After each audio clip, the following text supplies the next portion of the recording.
بیٹے کی شادی کی، بہو گھر لائے، ابھی 2 دن نہیں گزرے تھے، کاروبار میں نقصان ہو گیا، یا گھر کا کوئی فرد فوت ہو گیا، یا کوئی جانور مر گیا، تو کہا کہ یہ منحوسہ آئی ہے تو ہمارا یہ نقصان ہو گیا۔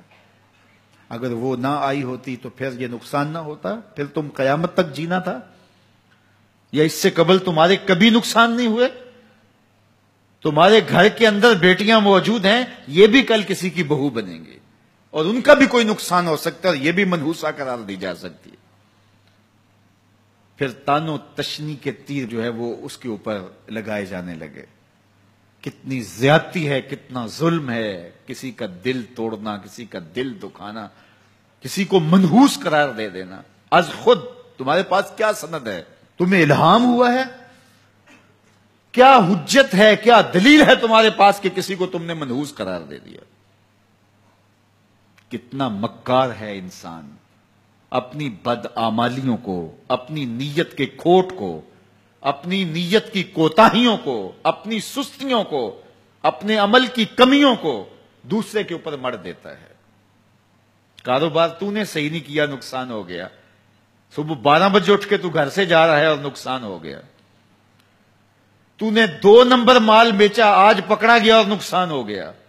تم نے ٹیکس نہیں دیا، تم نے زکات نہیں دی، تم نے دروازے پہ کھڑے ہوئے سائل کو جھڑکا، نقصان ہو گیا۔ یہ تمہارے پاپ ہیں جو مصیبت بن کے تمہارے سامنے آتے ہیں، یہ تمہاری بے تدبیریاں ہیں، تمہاری ناحکمتیاں ہیں، یہ تمہاری بے احتیاطیاں ہیں، یہ تمہارا تکبر ہے، یہ تمہارا غرور ہے، یہ تمہارا عجب ہے، یہ تمہاری ریاکاری ہے، یہ تمہاری خیانت ہے، یہ تمہاری دھوکہ بازی ہے، یہ تمہارے قلب کے اندر چھپی ہوئی نفرت ہے، جو آج تمہیں مصیبت بن کے جس کا سامنا کرنا پڑ رہا ہے۔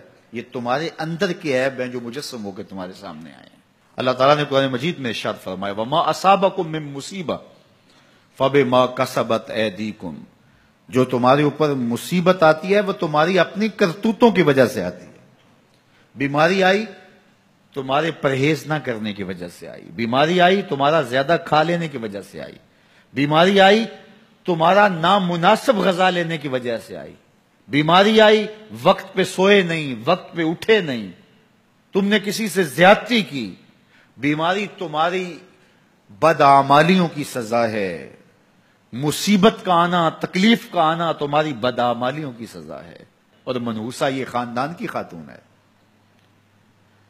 تو یہ دوسرے کے اوپر مڑ کے اپنی کوتاہی، اپنی غلطی دوسرے کے اوپر لگا دی اور اس کو منحوس قرار دے دیا۔ اگر کسی کا کام تمہیں دیکھ کر کے اچھا نہ ہو تو پھر تم بھی منحوس قرار پائے نا۔ اگر آج تم کسی کی بہن کو، کسی کی بیٹی کو منحوس قرار دیا ہے اور خاندان کے اندر اس کو منحوس مشہور کر دیا ہے، تو اگر کوئی یہ مشق تمہاری ماں پہ کرے، تمہاری بہن کو منحوس قرار دے دے، تمہاری بیٹی کو منحوس قرار دے دے، تو تمہارے دل پہ کیا گزرے گی؟ یہ کتنا ظلم ہے، کتنی بڑی زیادتی ہے کہ آج خود کسی کو منحوس قرار دے دیا۔ کوئی منحوس نہیں ہے، کوئی لمحہ منحوس نہیں ہے، کوئی شخص منحوس نہیں ہے، کوئی وقت منحوس نہیں ہے، کوئی گھڑی منحوس نہیں ہے۔ مصیبت کا آنا، تکلیف کا آنا تمہاری بدعمالیوں کی سزا ہے۔ لیکن قرآن نے کیا خوب بات فرمائی، وَيَعْفُو عَنْ كَثِيرٍ، ابھی تو بہت ساری باتیں ہم معاف ہی کر دیتے ہیں۔ تم نے کوئی گناہ کیا، پھر تمہارے ہاتھ اٹھ کے ہم نے معاف کر دیا۔ تم نے کوئی گناہ کیا، تم نے صدقہ کیا، ہم نے معاف کر دیا۔